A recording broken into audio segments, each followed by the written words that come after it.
কি খবর বন্ধুরা, আজ আমি তোমাদের সঙ্গে অস্ত্রোপচারের গিঁট বাঁধা নিয়ে কথা বলতে চাই।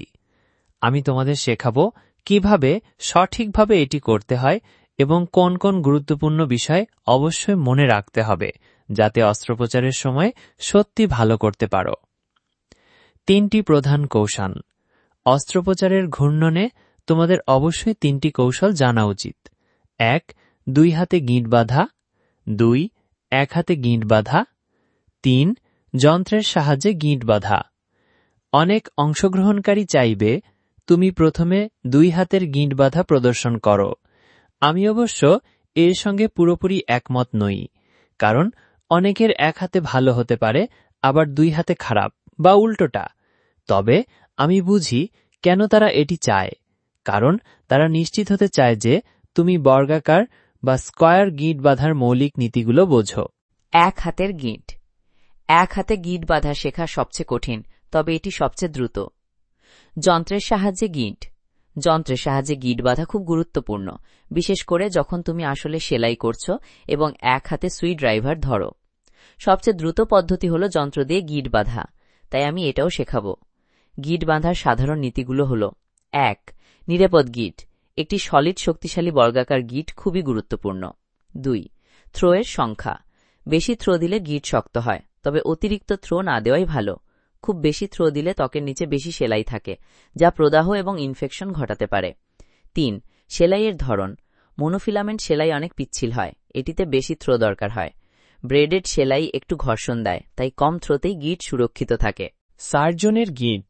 সার্জনের গিঁট তুমি মাঝে মাঝে ব্যবহার করবে, সব সময় না।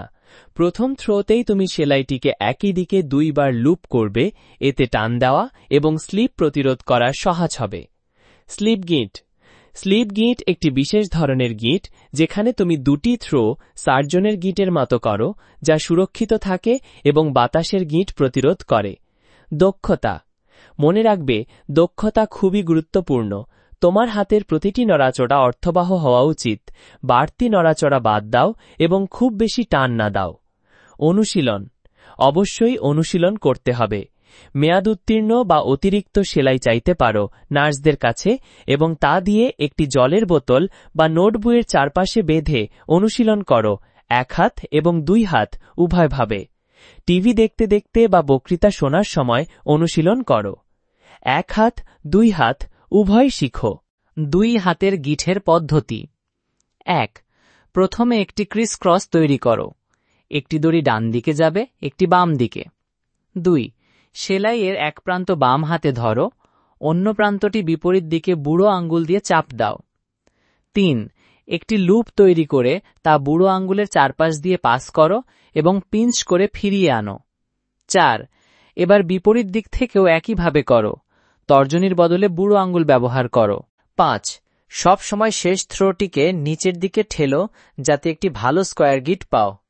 সারাংশ: অনুশীলনই তোমাকে দক্ষ করে তুলবে। যতটা বেশি অনুশীলন করবে, ততই কম সময়ে তুমি একটি নিরাপদ এবং শক্তিশালী গিঁট বাঁধতে শিখবে, এবং সেটাই তোমার সার্জিক্যাল দক্ষতা বাড়াবে। এভাবেই তুমি সঠিকভাবে এবং নিরাপদে অস্ত্রোপচারের গিঁট বাঁধা শিখে ফেলবে। ঠিক আছে বন্ধুরা, আজ আমরা এই পর্বে সার্জিক্যাল গিঁট বাঁধা সম্পর্কিত অনেক কিছু শিখলাম। এই ধরনের ইন্টারেস্টিং এবং শিক্ষণীয় ভিডিও পেতে আমার চ্যানেলটি অবশ্যই সাবস্ক্রাইব করে রেখো। আমার লক্ষ্য প্রতিটি ভিডিওর মাধ্যমে তোমাদের নতুন কিছু শিখিয়ে যাওয়া। তো তোমাদের জন্য অনেক অনেক শুভকামনা রইল। আমার সঙ্গে থাকো, কারণ আমি চেষ্টা করব সবকিছু খুব সহজভাবে শেখানোর।